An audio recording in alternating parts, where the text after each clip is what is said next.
আসসালামু আলাইকুম সুপ্রিয় দর্শক শ্রোতা বন্ধুরা, আপনারা যে যেখান থেকে আমাদের এই সুন্দরী আপুর ভিডিওটি দেখছেন সকলকে আন্তরিক শুভেচ্ছা জানিয়ে শুরু করছি আমাদের আজকের এই ভিডিও প্রোগ্রামটি। দেখতে পাচ্ছেন ক্যামেরার সামনে নিয়ে এসেছি এক অপরূপা সুন্দরী হলুদ একটা পাখিকে, তার কথাগুলো আপনাদের সামনে তুলে ধরবো। চলুন শুনে আসা যাক এই মিষ্টি আপুর মিষ্টি মুখ থেকে তার মিষ্টি মিষ্টি কথাগুলো। আসসালামু আলাইকুম আপু। ওয়ালাইকুম আসসালাম। কেমন আছেন আপনি? আলহামদুলিল্লাহ ভালো। আপনার নাম কি আপু? আমার নাম তিশা। তিশা? হুম। নায়িকা টাইকা আছেন নাকি? না, না। নায়িকা ছাড়াই? হুম। নায়ক আছে? নায়ক থাকলে তো আর ভিডিওর মধ্যে আসতাম না। নায়ক নাই, এর জন্য নায়কের সন্ধানেই তো ভিডিওর মধ্যে আসা। নায়কের সন্ধানে আসছেন? হুম। আপনার গ্রামের বাড়ি কোথায়? গ্রামের বাড়ি হচ্ছে রাজশাহী চাঁপাইনবাবগঞ্জে। রাজশাহী চাপাই নবাবগঞ্জে। হুম। এখন কোথায় থাকেন? আমি বর্তমানে সাভারে থাকি। কার সাথে থাকেন? আমার মা আর আমার একটা বোন আছে। এক মা আর বোন আছে। হুম। বোন বড় না ছোট? বোন বড়ই আর কি, আমার সমানই, আমার ছোট।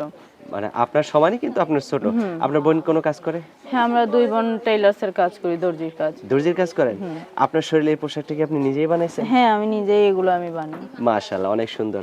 তাহলে তার দর্জিকে খরচ দেয়া লাগে না। না। আপনার মা কোনো কাজ করে? আমার মার শরীর অনেক অসুস্থ, আগে কাজ করতে এখন কাজ করতে পারে না অসুস্থতার কারণে। আর আপনার বাবা কি হয়েছে? আমার বাবা নাই, আবার বাবা আমাদের রেখে চলে গেছে, বিয়ে করছে আর একটা আলাদা থাকে। আপনার বয়স কত? আমার বয়স 20 বছর। 20 বছর? তো এত সুন্দর একটা মানুষ এখনো ঘরে বসে আছেন, বিয়ে শাদী হইলো না কেন? বিয়ে শাদী হয় নাই, এই যে আমার আম্মুর শরীর অনেক অসুস্থ, আমাদের সংসারের হালটা নিজের হাতে ধরতে হয়েছে, কারণ আমার বড় ভাই নেই, বাবা নাই, এর জন্যই বিয়ে শাদী বসতে পারি নাই। তো এখন যদি কোনো ভিডিওর সামনে আসছে, যদি সদয় মনের মানে ভালো মন মানসিকতার মানুষ পাই, তার কাছে আমি বিয়ে বসবো। অনেকে তো বলে যে সুন্দরী মেয়েরা নাকি শুধু ছলনাময়ী হয়। না, সুন্দরী মেয়েরা ছলনাময় হয় না। আমি সবার মতন না, হাতের পাঁচটা আঙুল তো সমান না। আমি আমার ঠিকানা দিয়ে দেই, যারা আর কি একটু সন্দেহ থাকবে, আমি সাভারে থাকি, ডাইরেক্ট আমার সাথে যোগাযোগ করে আমার সাথে দেখা করে যাইতে পারবে, আমার কোনো সমস্যা নেই। কোনো সমস্যা না, নাই? কোনো সমস্যা নেই। কেউ কোনো সরাসরি সমস্যাও করবে না তো না, নাকি? কোনো সমস্যা করবে না, কারণ আমি তো অরিজিনালি বিয়ে বসতে চাই, কারণ আমি আমার জীবন সাথী চাইতেছি, আমার সুখ দুঃখের সাথী চাইতেছি, তাই আমার বাসায় একদম সরাসরি আমার সাথে যোগাযোগ করতে আসতে পারে, কোনো সমস্যা নেই। মাশাআল্লাহ, অনেক সুন্দর লাগলো আপনার কথাগুলো, খুবই ভালো লাগলো। আশা করি আপনার ভিডিওটা যে দেখবে তাদের কাছেও খুব ভালো লাগবে। এই যে এখন যে আপনি ক্যামেরার সামনে আসছেন, আপনাকে অনেকেই তো বিয়ে করতে চাইবে, অনেকেই তার জীবন সঙ্গিনী বানাইতে চাইবে। কিরকম মানুষ হইলে আপনার মন মতো হবে বা আপনার সাথে ফিট হবে? যে রকমই হোক, বললাম তো, যে আমাকে মেনে নিতে পারবে, যে আমার মা আছে, আমার একটা বোন আছে, সবকিছু আমার অসুবিধার কথা জেনে যে আমাকে মেনে নিতে পারবে, আমি তার কাছে বিয়ে বসবো, আমার কোনো সমস্যা নেই। আচ্ছা, আপনার ফোন নাম্বার দিবেন কি?